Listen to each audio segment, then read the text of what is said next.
Good morning, dear friends. My name is Igor Kovalenko, and in Kiev it is now 7:41 a.m. Today is the 10th. We continue to reflect on what is happening in Russia, in the world, and in Ukraine. And as always, I'll start with some good news. The United States military has successfully seized yet another vessel. If I am remembering the count correctly, this is already the eighth oil tanker that belongs to Russia's extensive shadow fleet. This latest seizure marks a significant escalation in maritime enforcement. Naturally, it was detained. This happened in the Indian Ocean. They chased it for 3 weeks from the Caribbean Sea to the Indian Ocean and finally managed to detain it. It's good news, but I want to say right away that for me, this news is overshadowed by something. The thing is, the Russian Shadow Fleet, which was created in order to find ways to bypass the sanctions that are currently prohibiting Russian oil, depending on, by different estimates, well, on average, it's about 1,000 tankers. Some say the number is 1,200. I know that Ukrainian researchers mention the figure of 900, but overall, on average, it's about 1,000. So they are preparing. Yesterday, it became known that the draft of the new 20th package of EU sanctions proposes a complete ban on services related to maritime shipments of Russian oil. And furthermore, there is the official inclusion in the latest sanctions list of another 43 specific vessels that are now widely considered to be a key part of the international shadow fleet. But the total number of these vessels is growing, but still. But when you take a moment to compare this figure to the total number, which is about 1,000, you begin to truly realize that these shadow fights, for now, just as they were initially, are more like exercises, conducted purely for training purposes in nature. They are certainly not something that can bring about the ultimate final result we are looking for. The eighth tank, the United States detained 8 out of about 1,000. Well, as you probably already know, it is a very common and well-known cliché. That is essentially all you really need to understand regarding the ongoing international fight against Russia's mysterious shadow fleet.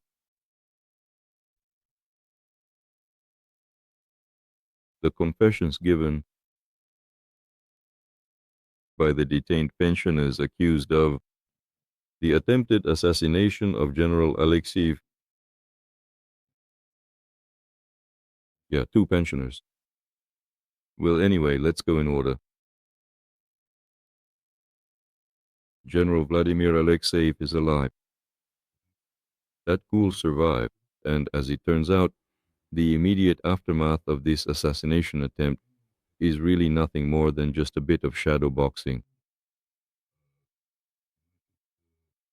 One moment they're detained, then, according to the Russian special services, what does the FSB say? What does Russian propaganda say? So, two Russian citizens have been detained, Lyubomir Korba, who is 65 years old, and Viktor Vasin, who is 66. So, Vasin was detained in Moscow, Korba was detained, Korba was extradited from Dubai. Another suspect, Serebriskaya, left for Ukraine. The FSB claims that Korba and Vasin have confessed. Well, frankly, it would be very strange if that weren't the case. These people ended up at Lubyanka and, well, either at Lubyanka.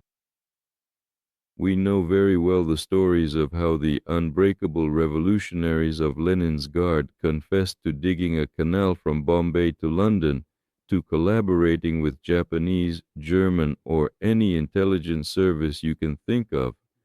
Anyone who ended up in the basements of Lubyanka will confess to collaborating with aliens in order to destroy the foreign ministry.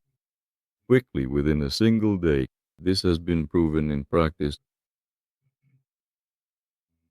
so they certainly understand the best way to uncover the truth there. So the FSB claims that this is a Ukrainian trace.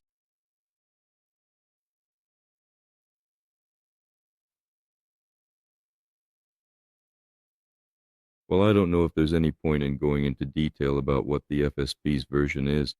It is said that Korba was recruited back last year in Ternopil, so he underwent firearms training. This is the funniest part. In this story, he supposedly underwent firearms training at a range in Kiev. So, and then he waited for General Alexeyev to appear on the elevator landing and fired 4 shots. He was promised $30,000. For this money, he decided to attempt an assassination on the general. The second one is Viktor Vasin. He used to be a former military washout who struggled to fit in. In more recent times, he was employed as a staff member at the Atlas Scientific and Technical Center and was actively participated in various projects related to civil defense. In other words, his primary responsibility in this role was to oversee the emergency fire extinguisher access windows. In addition to these duties, he was also expected to regularly conduct comprehensive safety briefings and make sure that everything was strictly following the protocols. The doors that were supposed to be closed stayed closed, and the ones that were supposed to be open remained open. So, it's the kind of job that hardly encourages someone to take part in a sabotage act. Yes, and one more very important announcement. Essentially, the FSB managed to establish that Vasin was a supporter of Navalny's anti-corruption foundation. He registered on the smart voting website and he posted revolutionary amendments against the constitution on social media. So, in short, he was known to be a complete and persistent troublemaker and a vocal supporter of the recently murdered Alexei Navalny. Yes, and what's even more terrible, he published some texts in support of Sergei Udaltsov, which of course completes the picture, the portrait of this pensioner. So, the situation itself, that is what happened as described by the Russian special services. Well, actually, Russian media are saying the same thing, that the unidentified perpetrator unexpectedly encountered Alexei right there on the 6th floor, elevator landing area. He opened fire, fired 4 shots, first wounding the general in the arm, then in the leg. The general engaged him in hand-to-hand combat, tried to take away the pistol, and as a result, the perpetrator wounded the general in the chest. To put it quite simply and briefly, if we were to actually believe and accept the FSB's official version of events, then the entire senior leadership of the organization, the SBU leadership, would need to be urgently dismissed because this absolutely does not fit with all the previous acts of eliminating Russian war criminals, who, just like General Alexeyev, are undoubtedly legitimate targets for the SBU and the armed forces of Ukraine. Until now, all eliminations followed the same pattern. They simply ended not in a hospital for the target, but in the morgue. Moreover, all of this was done very professionally, very precisely. They used foolproof methods of elimination, as a result of which the operations were successful. It is incredibly difficult to even begin to imagine that the security service of Ukraine, or any other specialized intelligence agencies for that matter, would ever consider hiring a pensioner who, even at point-blank range, is completely unable to accurately hit his intended target, especially considering the fact that 4 separate shots were fired. One of them turned out to be... There is currently one in progress. and in one of them, the attacker somehow missed the shot from just 2 steps away to your target. This, of course, is based on the serious military training of the attacker. That is, the probability, in general, the probability of the FSB version is simply equal, 0. Well, about the same as back then. Ukrainian. A Ukrainian trace was sniffed out in the infamous terrorist attack carried out by Itachi. The probability that Ukraine did this, I emphasize once again, is 0. So, in general, I really want to stress once again that ever since the very beginning of the war, I am currently providing you with the absolute minimum number. The confirmed minimum number of high-ranking Russian generals killed in action is 19 individual people in total. A significant portion of them were eliminated by the Security Service of Ukraine. So, in fact, these are incredibly serious, truly very serious events that clearly show that war criminals, well, those specific war criminals might not actually make it there at all. It is becoming increasingly obvious that they really need to watch their behavior very closely because the dedicated armed security service of Ukraine is constantly at work, vigilantly protecting the nation's interests at every single turn. In this case, Ukraine has nothing to do with what happened. Who exactly was interested in this? Again, we can look back and talk about the incredibly rich and complex biography of General Alexeyev, a man who, over the course of his long, sinful, and often bloody life, could have easily made a huge number of powerful enemies. In this context, we can mention certain disgruntled retirees, the Wagner Private Military Company, or even the Redut PMC. It is important to remember that it was Alexeyev himself who took a direct and leading part in the ultimate defeat of the Wagner PMC. He could have had major scores to settle with other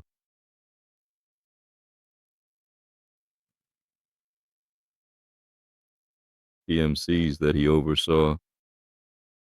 Acts of retaliation could have originated from within Syria, where General Alexeyev also left a deeply violent and bloody legacy. There could be.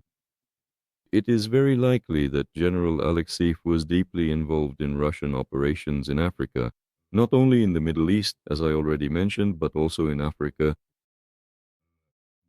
And this newly formed African Corps is the official successor and replacement for the Wagner Group. It currently operates across various regions where, first of all, drug trafficking routes run between North and tropical Africa. In addition, a large amount of gold and various precious stones are mined there. So, what we are looking at here is already a specific type of criminal economic investigative trail. So, to what extent was General Alexeyev involved?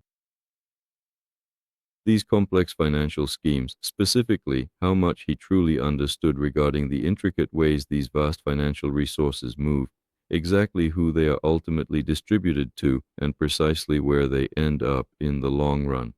Well, I firmly believe that there are more than enough highly skilled investigators currently working on the case who can shed significant light on this matter, and who possess a deep, comprehensive knowledge about this specific topic. So, in addition to these, General Alexeyev was the successor to the bloody executioner Sudoplatov. He took part in many operations in Europe. This is also another significant topic. That could have been a primary reason for the attempt on his life. In short, there were plenty of reasons not to like this bloody ghoul. A lot of people had many reasons. Therefore, naturally, Ukraine also plays a big role here because the ghoul spilled Ukrainian blood. He spilled a lot, but if the SBU had been behind this assassination attempt, then I think that Alexeyev would not be in the hospital but at the bottom of the sea. And I really have to say, this blatant provocation, this false shadow that the Russian Federation's special intelligence services are trying to cast on the Ukrainian defense forces and their operations, is completely baseless and deceptive. It was just as unsuccessful as the recent attempt to blame Ukraine for the attack on Putin's residence in Valdai. That is, in exactly the same way, the world did not believe it. That is, Western intelligence agencies and Western media are unequivocally saying that Ukraine has nothing to do with this. Therefore, if the goal was, it's obvious that the goal, a main goal of those Russian liars, was to turn Trump directly against the country of Ukraine, so that this would lead to some kind of reduction in arms sales to Ukraine or the provision of intelligence data or something else. This clearly didn't work because the times have passed when Trump unequivocally believed Putin and didn't trust his own intelligence agencies. Now, the situation is different. So, in this case, this shadow that was cast over the Ukrainian fence turned out to be useless. The situation. A few words about the upcoming event. On February 13th this week, the Munich conference will take place. The Munich conference.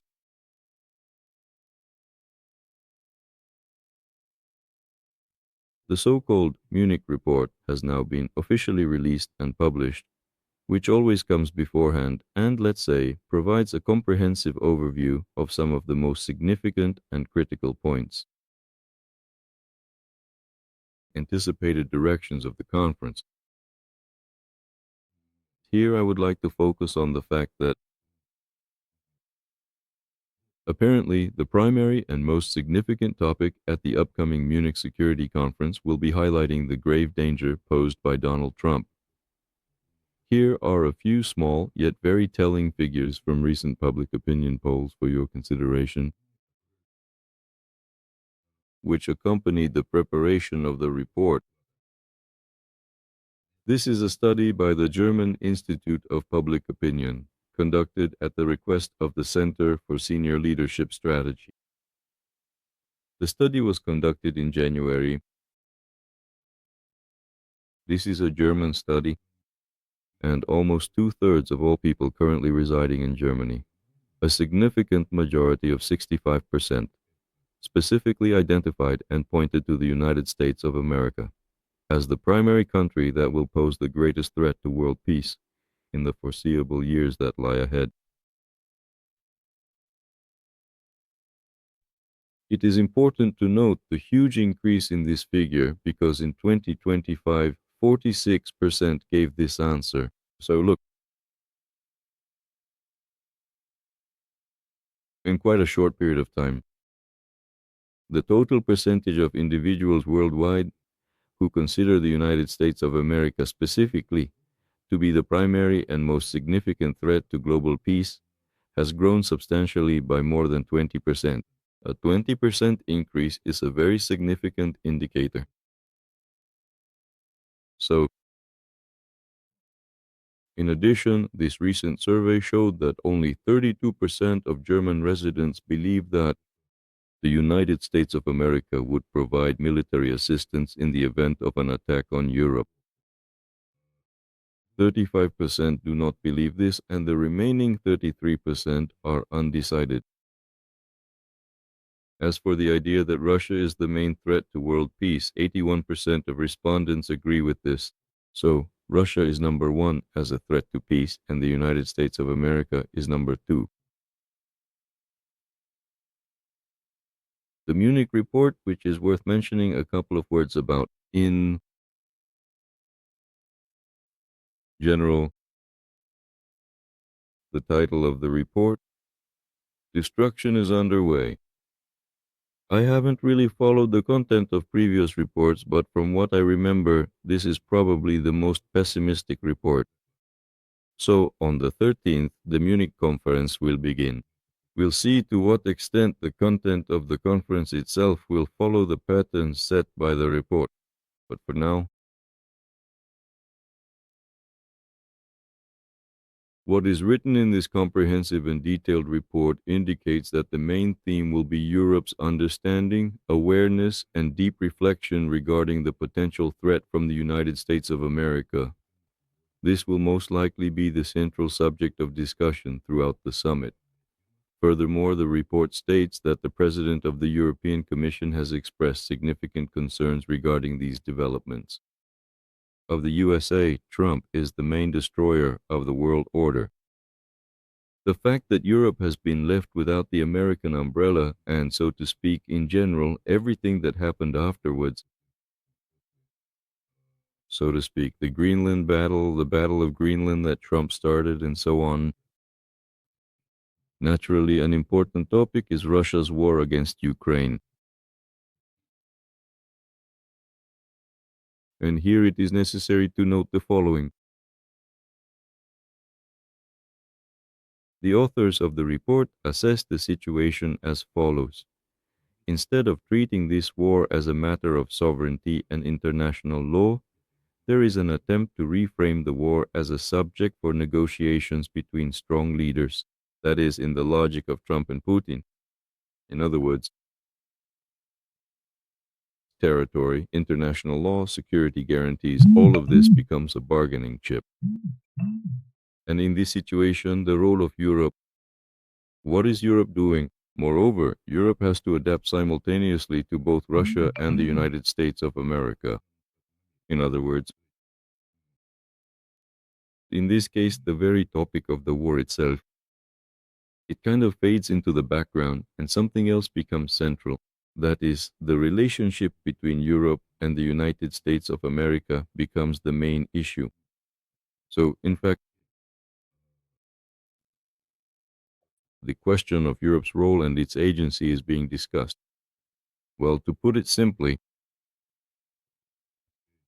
the Munich conference promises to be very, very interesting, and the European speakers will be able to respond to Trump. I don't know who will be speaking at the Munich conference on behalf of the United States of America. I don't have that information.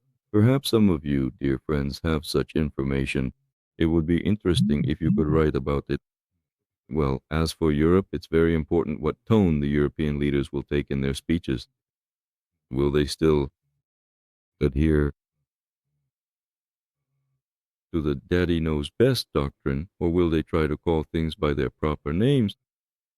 So, on February 13th, the Munich conference will take place. Dear friends, unfortunately, for a number of reasons, I won't be able to answer your questions today. I promise to make up for all my obligations, and tonight, most likely, we can expect an interesting stream. We'll do our best. To some extent, we'll try to make up for the fact that this morning's stream was so short. With that, I say goodbye to you. Please take care of yourselves. Glory. Freedom to Ukraine, freedom to Alexander, freedom to all Russian political prisoners and Ukrainian captives. Once again, I want to thank everyone who supports our channel, who helps with subscriptions, likes, and questions, which I promise to answer. And of course, thank you for subscriptions on Patreon Consulate and for your donations. Have a good day. All the best to you. Goodbye.